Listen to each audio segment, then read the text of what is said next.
SV news కు స్వాగతం. నల్గొండలో అరేవ్ అలేవ్ కార్యక్రమంలో పోలీసులు వినూత్న అవగాహన. ఈ కార్యక్రమానికి ముఖ్య అతిథిగా పాల్గొన్న నల్గొండ జిల్లా ఎస్పీ. రోడ్డు మీద నిర్లక్ష్యం అంటే ప్రాణాలతో ఆట. యమధర్మరాజు ఎంట్రీతో జనాల్లో షాక్. హెల్మెట్ ప్రాముఖ్యతపై కళాబృందంతో ఆకట్టుకునే ప్రదర్శన. అతివేగం, మద్యం డ్రైవింగ్ పై కఠిన చర్యలు. జాగ్రత్తగా నడపండి, ఇంటికి సురక్షితంగా చేరండి. యువతకు స్పెషల్ వార్నింగ్. స్పీడ్ మోజుతో ప్రాణాలపై చెలగాటం అవుతుంది. ట్రిపుల్ రైడింగ్, మొబైల్ డ్రైవింగ్లకు నో చెప్పండి. రూల్స్ బ్రేక్ చేస్తే కేసులు ఫిక్స్. స్కూలు, కాలేజీలకు మరింత అవగాహన. రోడ్డు భద్రతపై పోలీసుల భారీ ప్లాన్. ప్రాణం మీది, బాధ్యత కూడా మీదే అని తెలియజేశారు నల్గొండ జిల్లా ఎస్పీ శరత్ చంద్ర పవార్.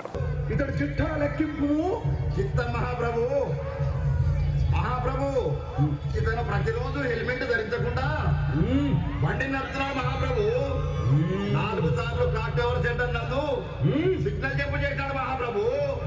అంతేకాదు మహాప్రభు, మద్యం తాగి ట్రాఫిక్ రూల్స్ అతిక్రమించి బండి నడుపుతున్నాడు మహాప్రభు. ఓయి మానవ, నీవిక మానవా, ఇక లాభం లేదు. నీపైన పాశం ప్రయోగించవలసిందే. కష్టపరిచిన మహాప్రభు. నల్గొండ జిల్లా ఎస్పీ గారు శ్రీ శరత్ చంద్ర పవార్ ఐపీఎస్ గారు అవగాహన కార్యక్రమాన్ని చేపడుతున్నారు. అలాగే వారైన కార్యక్రమాన్ని తీసుకొని ప్రజలంతా హెల్మెట్ ధరించాలని, హెల్మెట్ ధరించిన వారికి పెట్రోల్ పోయాలని పెట్రోల్ బంకులలో అవగాహన కార్యక్రమాలు పెట్టినా ఈ మానవులు మాత్రం అతిక్రమిస్తున్నారు. ఇతను శిక్షార్హుడే మహాప్రభు. చిత్రగుప్త, అయితే ఇతనిపై యమపాశం ప్రయోగించవలసిందే.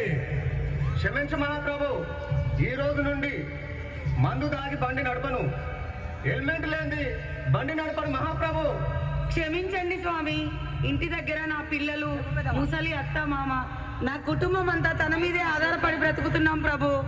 ఇకపై తను మందు దాగి బండి నడపకుండా, హెల్మెట్ లేనిదే బండి నడపకుండా నేను జాగ్రత్త తీసుకుంటాను ప్రభు. యమధర్మరాజా, మా నాన్నని క్షమించండి స్వామి. నా కిట్టి బ్యాగ్లో దాచుకున్న డబ్బులన్నీ పెట్టి మా నాన్నకి హెల్మెట్ కొనిస్తా స్వామి.